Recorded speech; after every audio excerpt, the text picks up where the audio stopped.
Hi friends, ഇന്നത്തെ recipe മുട്ട bread വെച്ചിട്ടുള്ള നല്ലൊരു സ്നാക്കാണ്.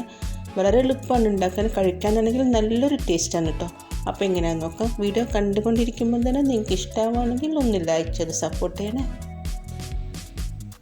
അപ്പോൾ ഇതാ ഞാൻ 4 പീസ് ബ്രെഡ് എടുത്തിട്ടുണ്ട്. ഇത് ചെറിയ ചെറിയ പീസുകളാക്കി ബൗളിലൊക്കെ ഇട്ട് കൊടുക്കുന്നുണ്ട്. നമ്മൾ ഉണ്ടാക്കുന്ന പാത്രത്തിനനുസരിച്ച് ബ്രെഡിൻ്റെ എണ്ണം കൂട്ടുകയോ കുറയ്ക്കുകയോ ചെയ്യാം കേട്ടോ. ഇപ്പോൾ ഇതിലേക്കൊരു 3 മുട്ട ഒഴിച്ച് കൊടുത്തിട്ടുണ്ട്. അത്യാവശ്യം വലുപ്പമുള്ള മുട്ടാണ്, ചെറുതാണെങ്കിൽ 4 എടുക്കാം കേട്ടോ. 1 ടീസ്പൂൺ ചില്ലി ഫ്ലേക്സ് ഇട്ട് കൊടുത്തിട്ടുണ്ട്. ഒരു 1/4 ടീസ്പൂൺ കുരുമുളക് പൊടി ചേർത്ത് കൊടുക്കാം. ആവശ്യത്തിനുള്ള ഉപ്പിട്ട് കൊടുത്തിട്ടുണ്ട്. നന്നായിട്ടൊന്ന് മിക്സാക്കി എടുക്കണേ.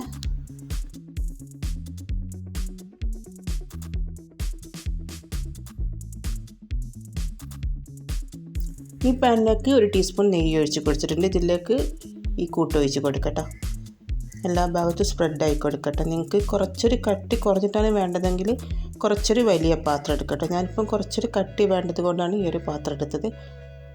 കനം കുറച്ചിട്ടാണെങ്കിൽ കുറച്ചും കൂടെ ക്രിസ്പി ആയിട്ട് കിട്ടും. അടച്ച് വെച്ചിട്ട് 10 മിനിറ്റ് വെച്ച് കൊടുക്കാം. അപ്പോൾ ഇതാ 10 മിനിറ്റ് ആയിട്ടുണ്ട്. ഇനിയിപ്പോൾ ഇതൊന്ന് മറിച്ചിട്ട് കൊടുക്കട്ടെ.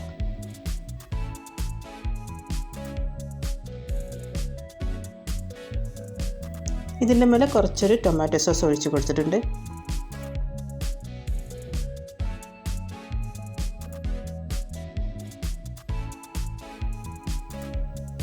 പിന്നെ ഞാൻ കുറച്ചൊരു ചിക്കൻ ഫ്രൈ ചെയ്ത് വെച്ചിട്ടുണ്ട്. ചിക്കൻ വേണം നിർബന്ധമില്ല കേട്ടോ. നിങ്ങൾക്ക് വെജിറ്റബിളാണ് വേണ്ടതെങ്കിൽ അങ്ങനെയും ചെയ്യട്ടോ. മഷ്റൂമൊക്കെ ഇട്ട് കൊടുക്കണം, നല്ലൊരു ടേസ്റ്റ് ആയിരിക്കും കേട്ടോ. ഇതിൻ്റെ മേലെ കുറച്ചൊരു ക്യാപ്സിക്കം ഇട്ട് കൊടുത്തിട്ടുണ്ട്.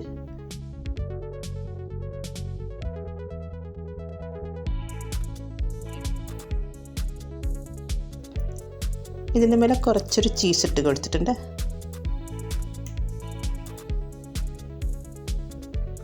കുറച്ചൊരു ഒറിഗാനോ ഇട്ട് കൊടുക്കുക. കയ്യിലുണ്ടെങ്കിൽ മാത്രം ഇട്ട് കൊടുക്കുക, അല്ലെങ്കിൽ സ്കിപ്പ് ചെയ്യുക കേട്ടോ. പിന്നെ കുറച്ചൊരു ചില്ലി ഫ്ലേക്സ് ഇട്ട് കൊടുത്തിട്ടുണ്ട്. ഒന്ന് അടച്ച് വെച്ച് കൊടുക്കട്ടെ. ആ ചീസെല്ലാം മെൽറ്റ് ആവുന്നവരെ ഒരു 10 മിനിറ്റ് മതി കേട്ടോ. അപ്പോൾ ഇതാ ചീസെല്ലാം നന്നായി മെൽറ്റായി വന്നിട്ടുണ്ട്. നല്ലൊരു മണമൊക്കെയാണ് കേട്ടോ. ചീസൊക്കെ ഉള്ളത് കൊണ്ട് കുറച്ചൊരു ചൂടോട് കൂടെ വേണേ കട്ട് ചെയ്തെടുക്കാൻ. ഇതിൻ്റെ ഉള്ളെല്ലാം കണ്ടില്ല, ബ്രെഡാണ് തോന്നിയില്ല കേട്ടോ. അപ്പോൾ എല്ലാവരും ഒന്ന് ട്രൈ ചെയ്ത് നോക്കുക. വീഡിയോ ഇഷ്ടമായിട്ടുണ്ടെങ്കിൽ ഫ്രണ്ട്സിനൊക്കെ ഒന്ന് ഷെയർ ചെയ്ത് കൊടുക്കണേ. പിന്നെ ചാനൽ ആദ്യമായിട്ട് കാണുന്നവരൊക്കെ ഉണ്ടെങ്കിൽ മറക്കാതെ ഒന്ന് സബ്സ്ക്രൈബ് ചെയ്തേക്കണേ. ബൈ.